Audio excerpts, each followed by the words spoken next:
Marcus Thompson stood at Gate B-17 of O'Hare International Airport, clutching his Spider-Man backpack tightly against his chest. At 11 years old, this would be his first time flying alone, and butterflies danced in his stomach. His mother, Lisa, knelt beside him, adjusting his jacket collar for the 10th time that morning. "Remember what we talked about?" Lisa asked, her warm brown eyes meeting his. "You have your special badge right here." She tapped the plastic card hanging around his neck that identified him as an unaccompanied minor. Marcus nodded eagerly, his hand automatically reaching up to touch the badge. "And Dad's flying the plane today," he whispered excitedly, though he'd been talking about nothing else for the past week.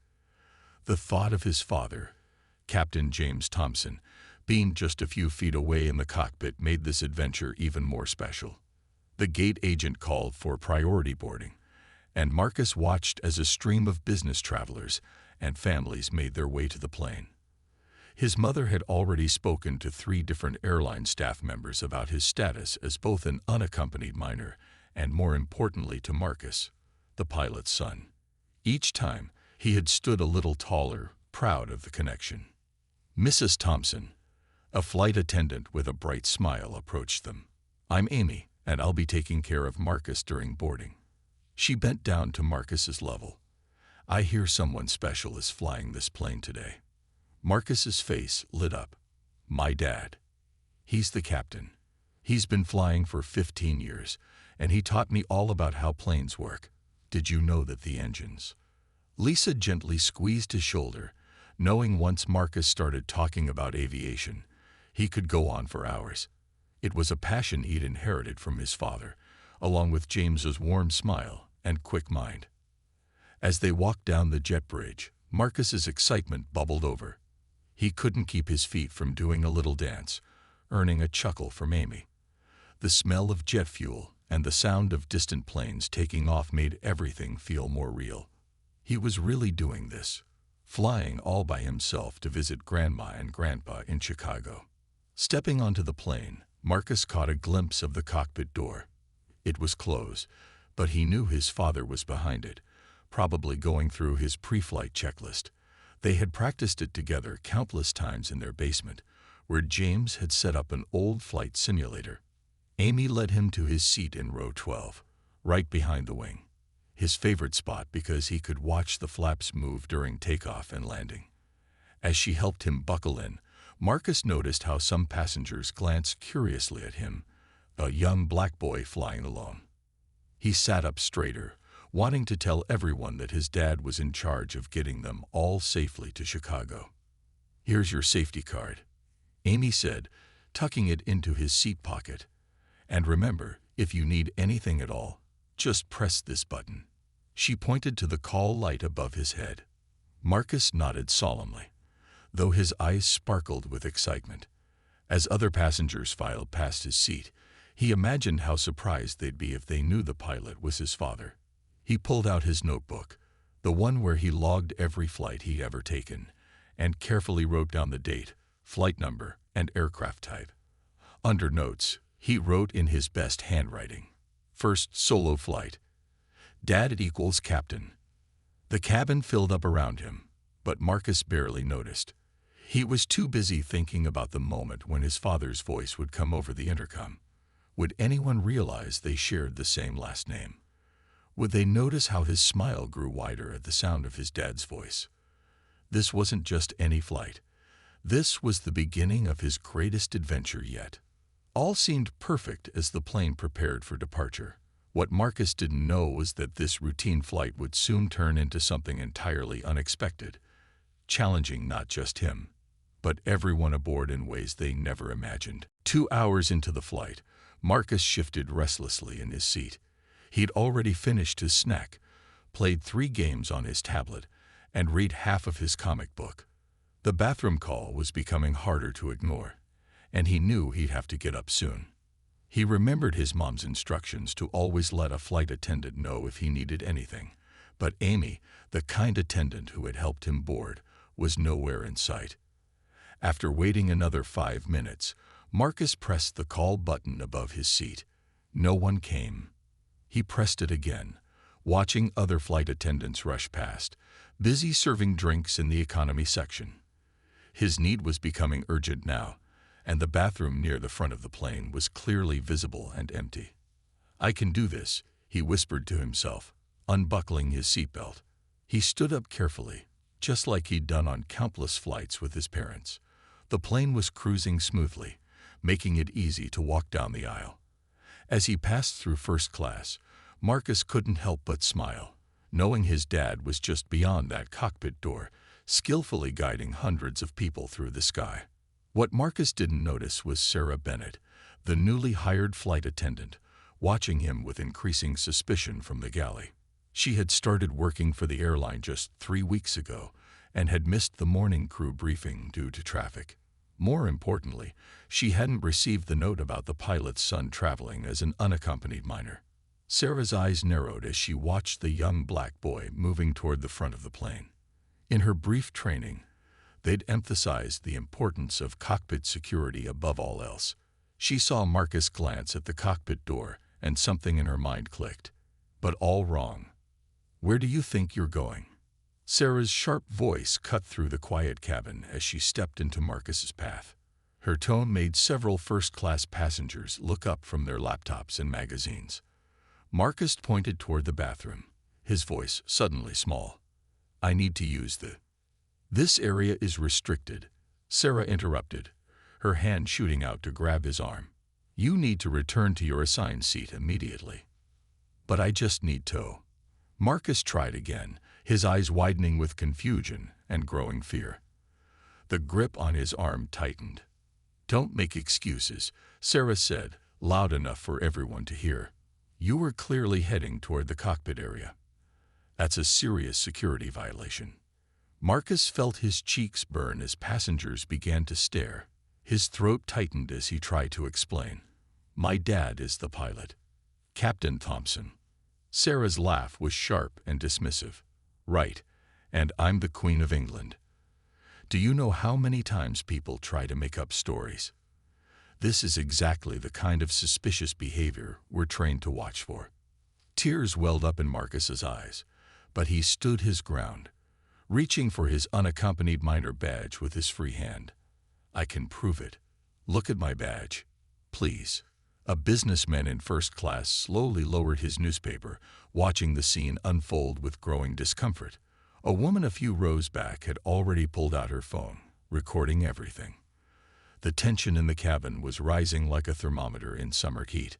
Sarah reached for her crew phone, her other hand still firmly gripping Marcus's arm.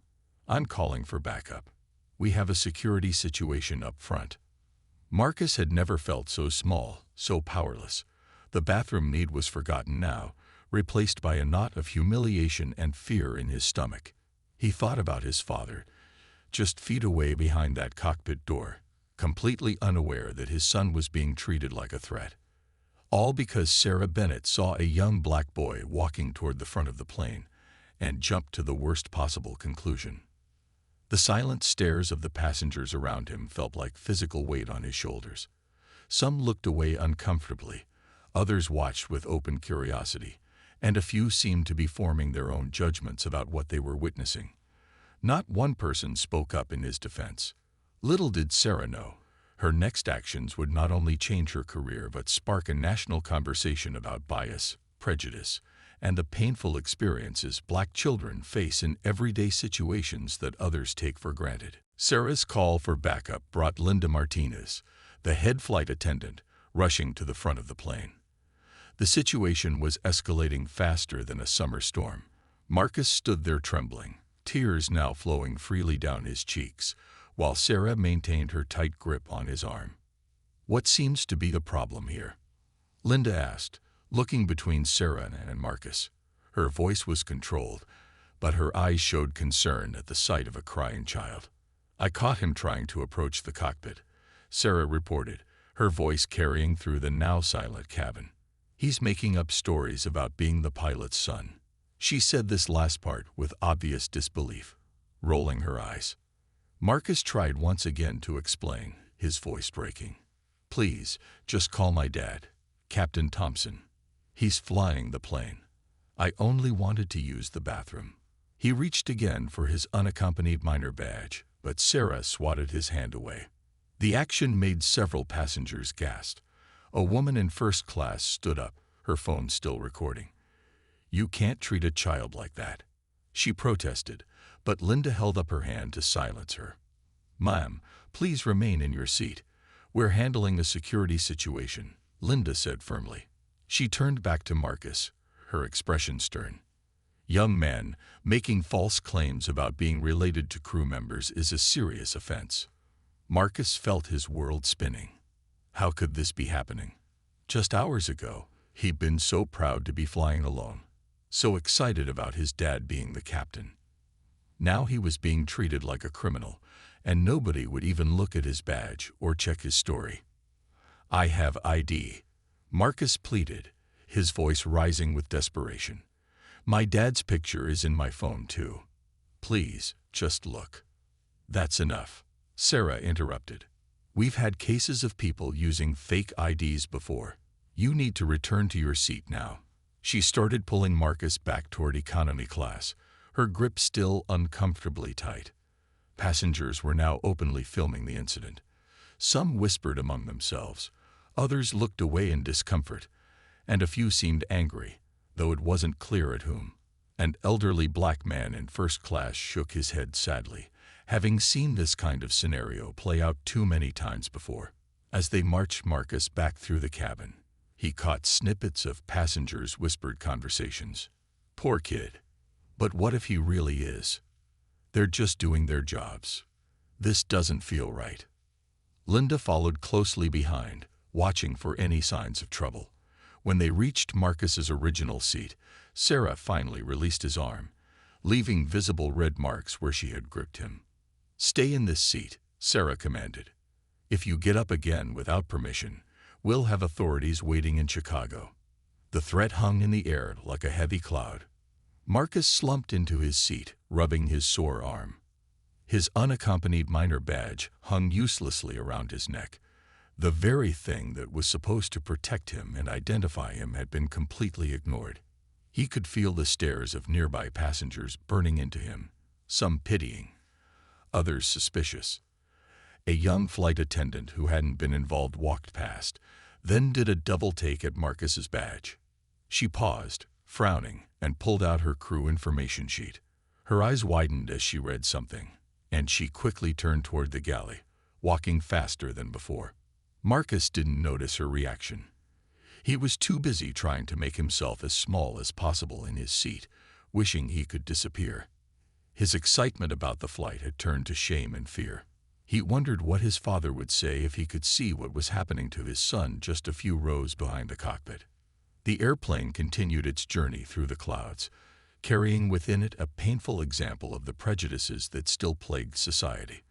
But in just a few minutes, everything would change again, because Captain James Thompson was about to take his scheduled break, completely unaware of the storm that had been brewing in his aircraft's cabin. The truth was about to come out, and when it did, it would change not just this flight, but the lives of everyone involved in ways they never expected. The humiliation settled over Marcus like a heavy blanket as he sat alone in his seat, trying to hold back more tears. His Spider-Man backpack, which had felt like a symbol of adventure just hours ago, now lay forgotten at his feet. The red marks on his arm were starting to fade, but the emotional wounds were only getting deeper. Passengers around him had created a strange bubble of space, no one wanting to sit too close to the troublemaker, yet everyone stealing glances when they thought he wasn't looking. Marcus could hear their whispers, could feel their judgment, and it made his stomach twist into tighter knots. A young girl, maybe 7 or 8, peeked over the seat in front of him. "Are you really the pilot's son?"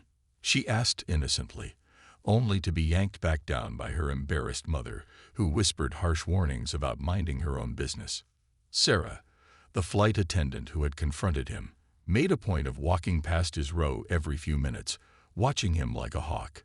Each time she passed, Marcus sank lower in his seat. He hadn't even gotten to use the bathroom yet, but the fear and shame had made him forget about that need entirely. "Look at the video I got." a teenager whispered too loudly to his friend a few rows back. "This is definitely going viral. Hashtag flight attack is already trending." The sound of social media notifications pinging throughout the cabin confirmed that the incident was spreading across the internet like wildfire. Marcus pulled out his phone, his hands shaking as he thought about texting his mom. But what would he say? How could he explain this nightmare? As he stared at the screen, he saw dozens of notifications popping up. Friends and family were tagging him in videos that were already circulating online. His humiliation was becoming a public spectacle.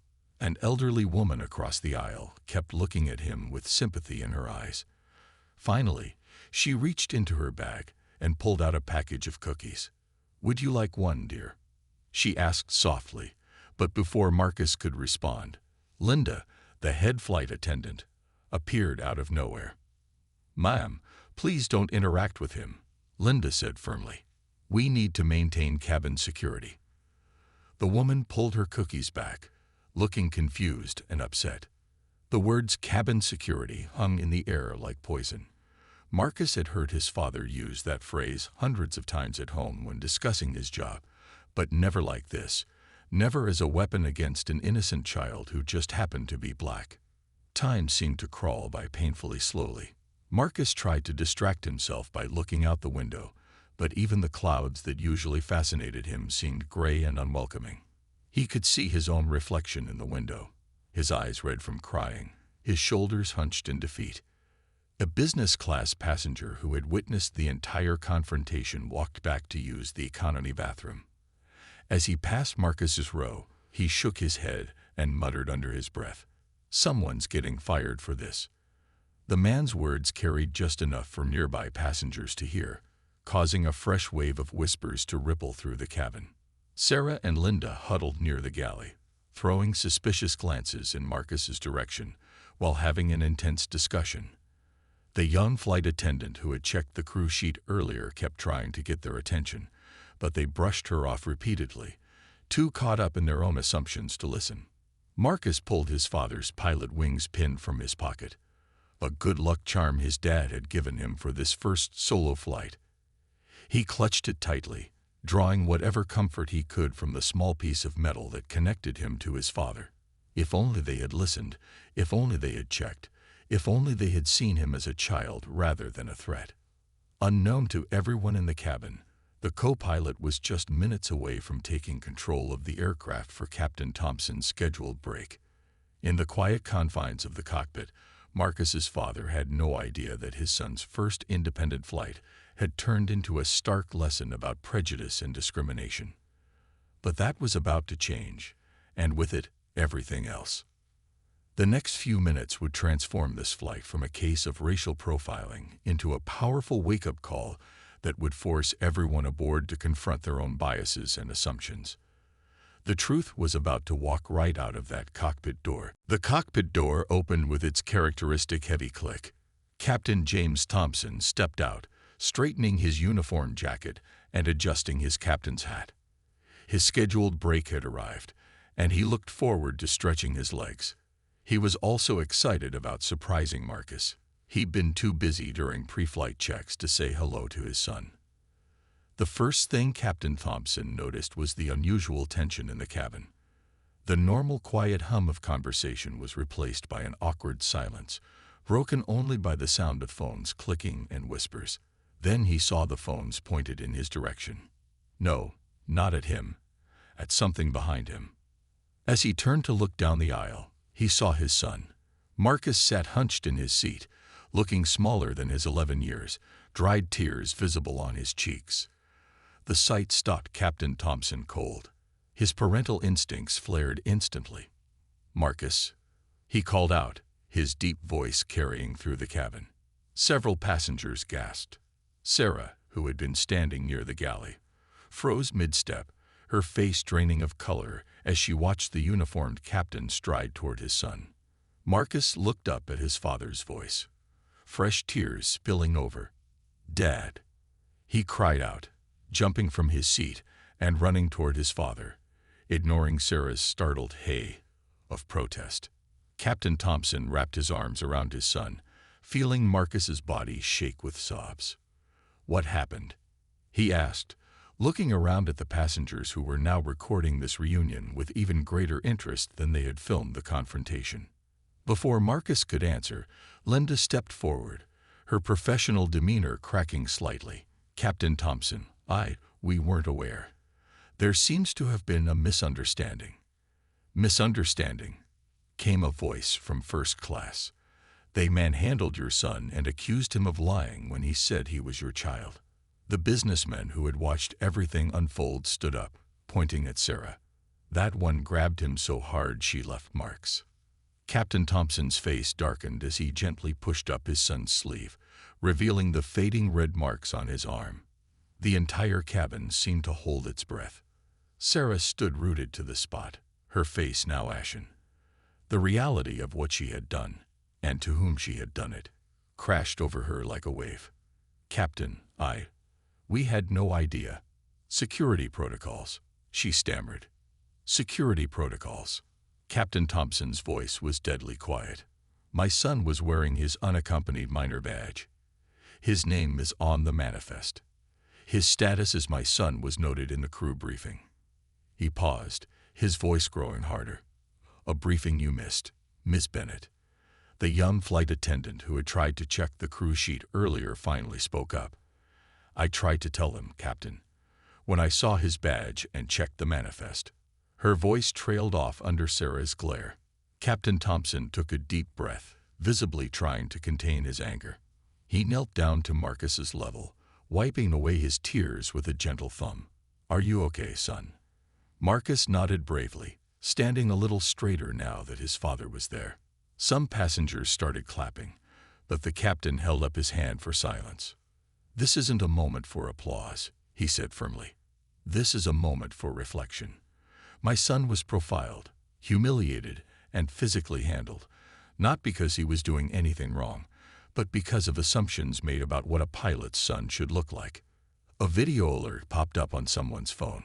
"Vor A. King, airline staff, accuses pilot's son of security breach. Racial profiling incident goes viral." The story was spreading faster than the plane was flying. Sarah looked like she wanted the floor to swallow her whole.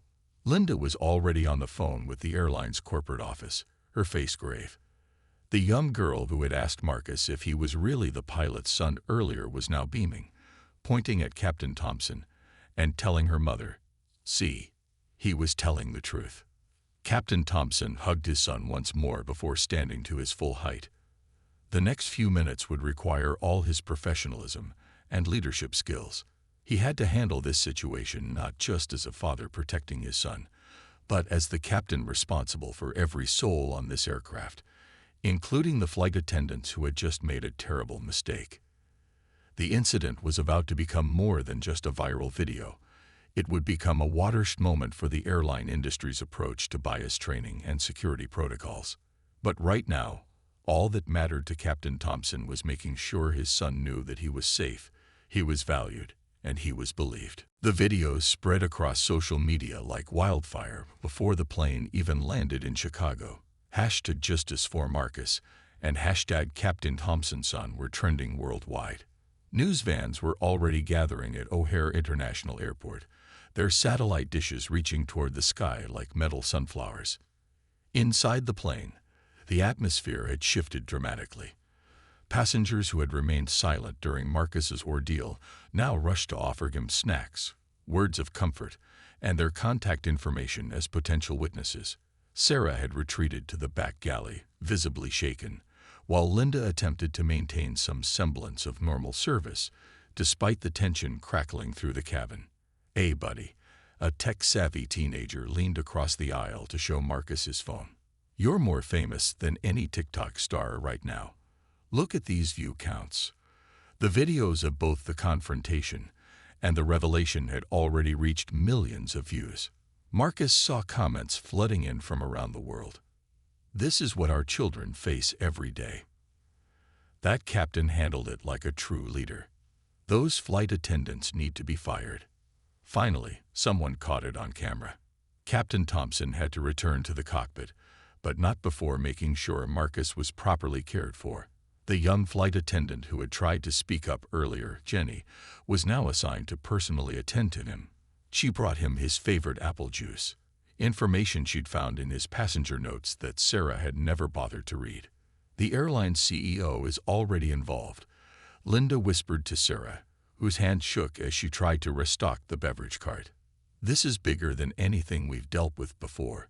Sarah's phone buzzed constantly with messages from friends who had recognized her in the viral videos. Her dream job had turned into a nightmare in less than an hour. Halfway through the descent into Chicago, the plane's Wi-Fi system crackled with an incoming message for the crew. The airline had already released a statement. We are aware of the incident involving an unaccompanied minor on Flight 2753. We take these matters extremely seriously and have launched a full investigation.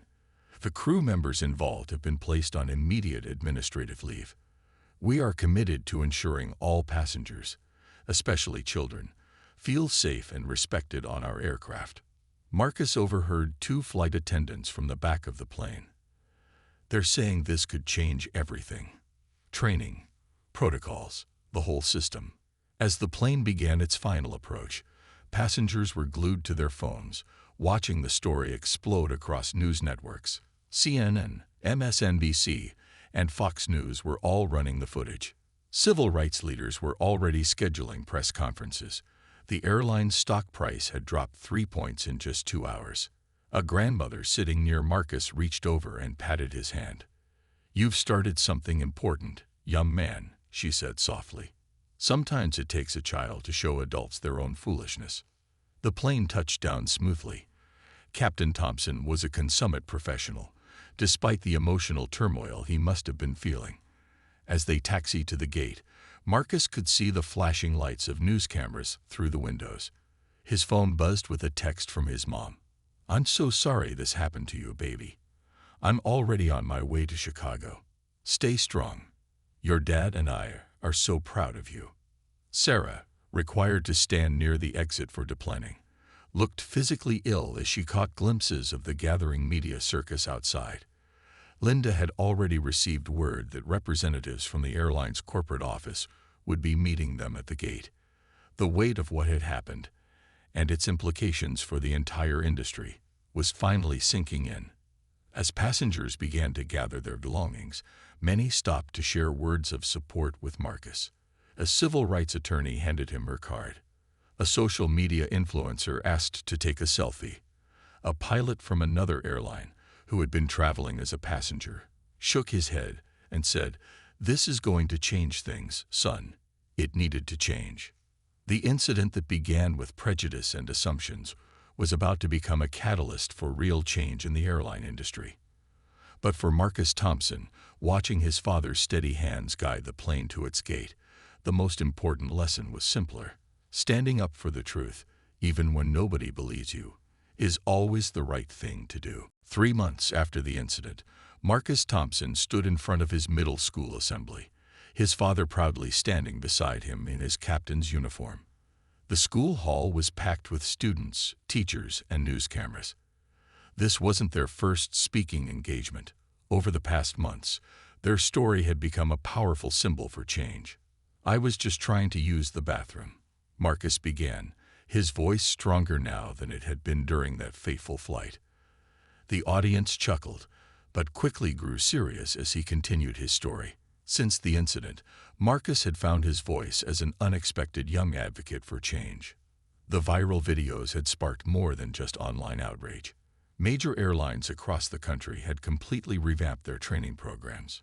Sarah Bennett's tearful public apology had aired on national television, but more importantly, she had become an unexpected ally in the fight against bias, sharing her story as a cautionary tale in training sessions. The airline didn't just fire people and move on. Captain Thompson explained to the audience. They asked us what real change should look like. He glanced proudly at his son, and Marcus had some ideas. The new Thompson protocol was now standard across the airline industry. Every unaccompanied minor received a digital ID bracelet with their information easily scannable by crew members. Photos of on-duty pilots and their families were now part of crew briefing materials. But most importantly, extensive bias training had become mandatory, not just a checkbox exercise. Linda Martinez, the head flight attendant from that day, had become an unexpected champion for change. She sat in the audience today, having just finished leading a training session for the school's teachers about recognizing and addressing unconscious bias. "My dad taught me how planes stay up in the air," Marcus continued, drawing more chuckles. "But that day taught me how to stand up for what's right, even when it's scary." His words were being broadcast live on local news. His story had become part of a larger conversation about how society treats children of color. The airline's new advertising campaign, "Everyone Belongs in the Sky," featured Marcus and his father prominently. The Thompson family had insisted that any payment for the campaign be directed to scholarships for minority students interested in aviation careers. The first recipients were sitting in the front row today, their eyes shining with possibility. Jenny, the young flight attendant who had tried to speak up during the incident, had been promoted to lead the airline's new passenger advocacy program. She waved from her seat beside Linda, wearing her new supervisor's wings proudly. Captain Thompson stepped forward to share his part of the story. "Change doesn't always come from grand gestures," he said. "Sometimes it comes from a child needing to use the bathroom." The audience laughed, but his next words brought tears to many eyes. "My son taught me that speaking up isn't just about finding your voice. It's about helping others find theirs." As Marcus looked out at the sea of faces, he spotted Sarah Bennett among them. She'd asked permission to attend, wanting to show her support. Their families had met several times over the past months, turning a moment of prejudice into an opportunity for growth and understanding. She gave him a small wave, and he nodded back. They both knew that real change happens not just through new rules, but through changed hearts. The assembly ended with the announcement of the school's new Speak Up program, inspired by Marcus's experience. Students would learn about bias, advocacy, and the importance of standing up for others. The principal handed Marcus a plaque, but he was more excited about the stack of letters from students sharing their own stories of finding courage in difficult moments. As cameras flashed and reporters gathered for interviews, Marcus felt his father's hand on his shoulder. "Ready for our flight home?" Captain Thompson asked with a wink. Marcus grinned and stood taller, adjusting his own set of pilot's wings. Not a toy set now, but real ones, presented to him as an honorary junior pilot. "Ready, Captain," he replied, no longer the scared boy from that flight, but a young man who had helped change not just an airline, but the way people think about prejudice and possibility. As they walked out together, their matching uniforms gleaming under the lights, Marcus knew that sometimes the scariest moments in life could lead to the most important changes, not just for one person, but for everyone who comes after.